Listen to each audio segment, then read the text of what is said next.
I want to welcome our first speaker.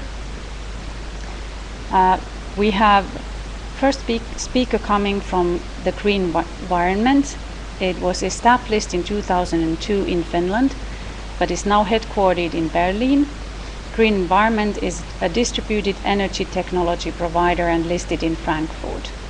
And I would like to welcome Mr. Matti Malkamäki. He's going to tell us about the case Green Environment and their way to international markets. Mr. Malkamäki has a long experience as manager and CFO in different companies across Europe.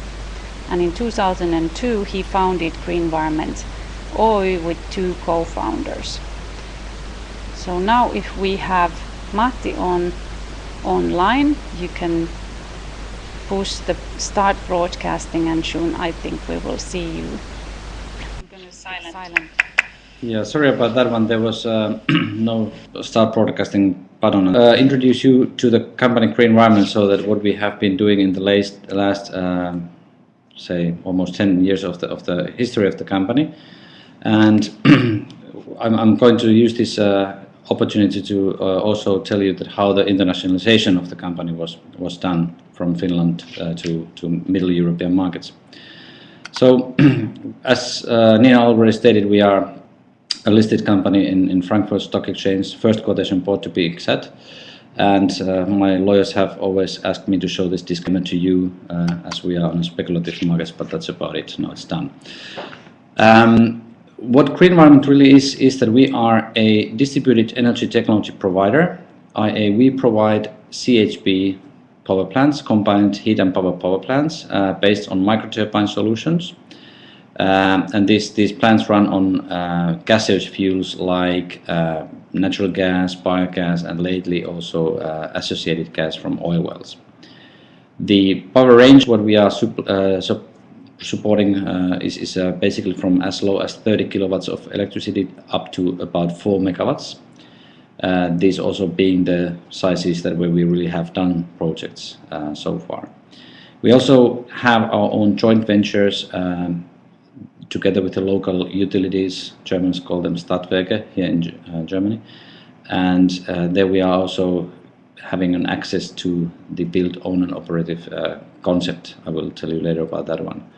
As stated, we were established 2002 in Finland. I personally moved 2007 in Berlin, and since that we have been growing quite fast, so that we have now total installed capacity already more than 11 megawatts. Something about the recent development, so that in the last 3 months we've been able to close deals for more than 7 megawatts, as I remember right. So the growth really is there. But let's go further.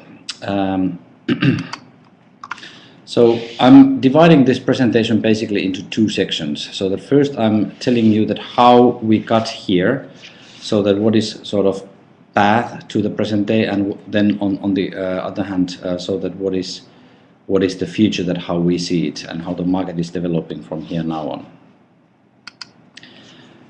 Europe in the year 2004 with our eyes, so that how did it look like? We were basically based in Finland that time in the city of Lahti, and the market in Finland was not at all well developing, as the local authorities overall in Finland were not willing, or they were not able to establish possible feed-in tariffs or support mechanisms. I see that there's a word missing, but let's not bother with that one.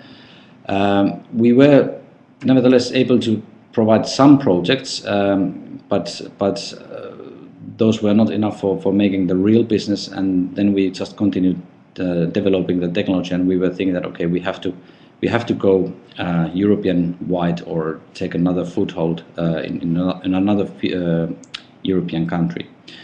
So here you can see on a lighter green those markets that we were studying those times. And Sweden naturally is a sort of natural way of expansion for a Finnish company to go abroad.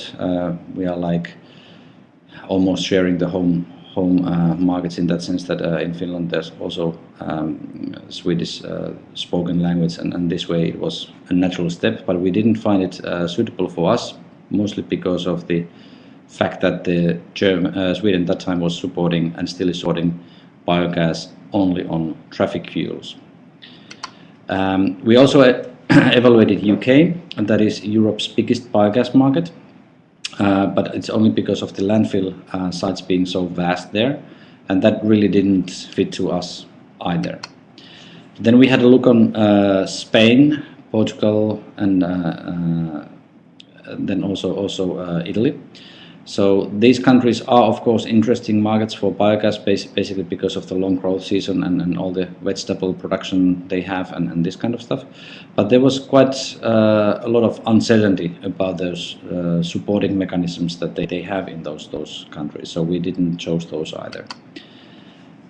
Hungary was also an interesting market to be evaluated, because basically it's a little bit like combination of those Iberian Peninsula, Italian markets and the UK market, in that sense that there's both landfill sites and there's also good biogas potential there. And they also have natural gas, i.e. the sort of local or natural way of proceeding with the business was there. Then Poland, naturally, being also one of the Baltic sort of sea states, we were thinking that it could be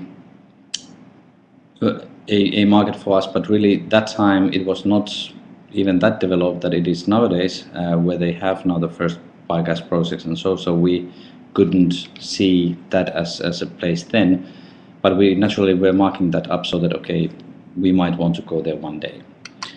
The last but not least, Germany, that time and also today is by far the biggest biogas market in Europe. And that is due to the very strong agricultural biogas development. So this is basically something that we were thinking that we could then use as a market.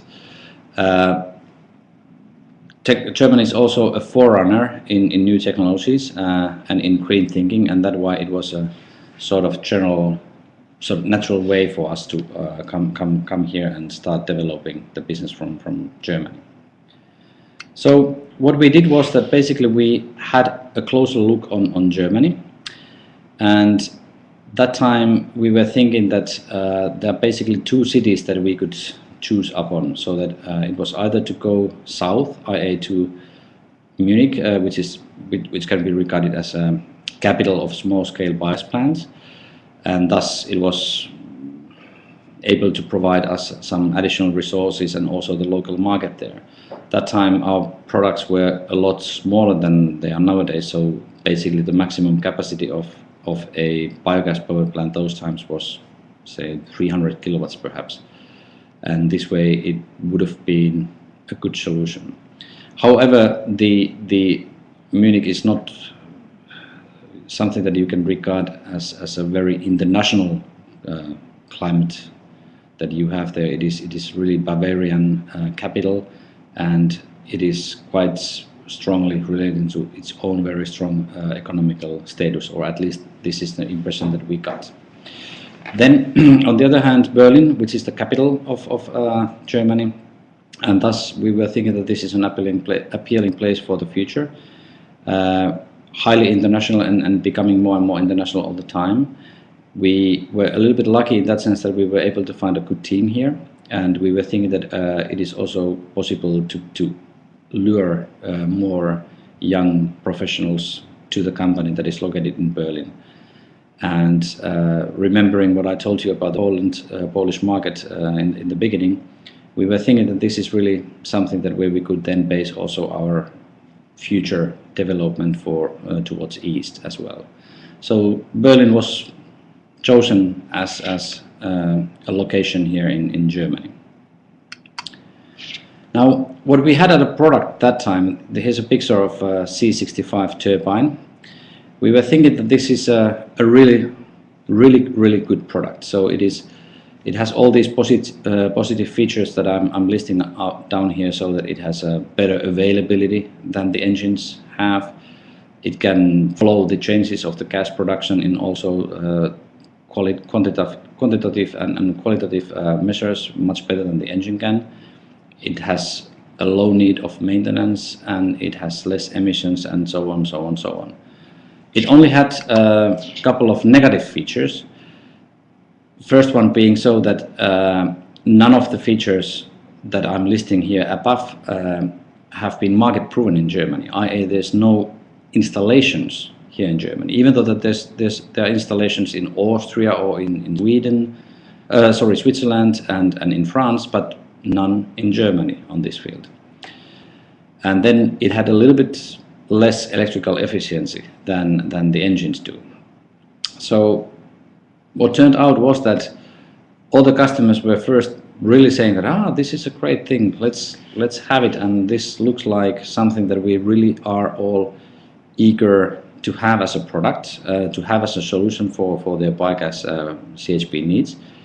But as they learned out that there's no other installations in Germany, they decided not to go for it.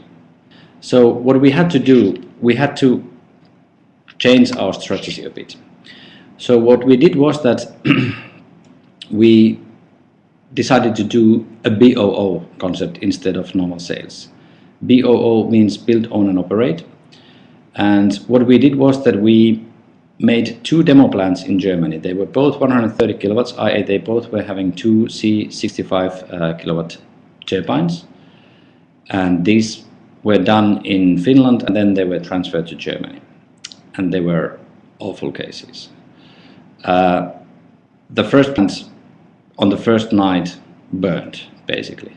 So it was, well, not burnt like really down to the earth, but there was a small fire in the roof of the plant, even though that we were saying that we cannot use any wood material to our subcontractors, but they still used some. So of course it started to burn, and then the plant number 2 was working also a little bit better, but it was not a great success either. So that we really had some difficulties there. It was a hard process for us to learn the quality needs and the sort of mechanisms of the business here in Germany.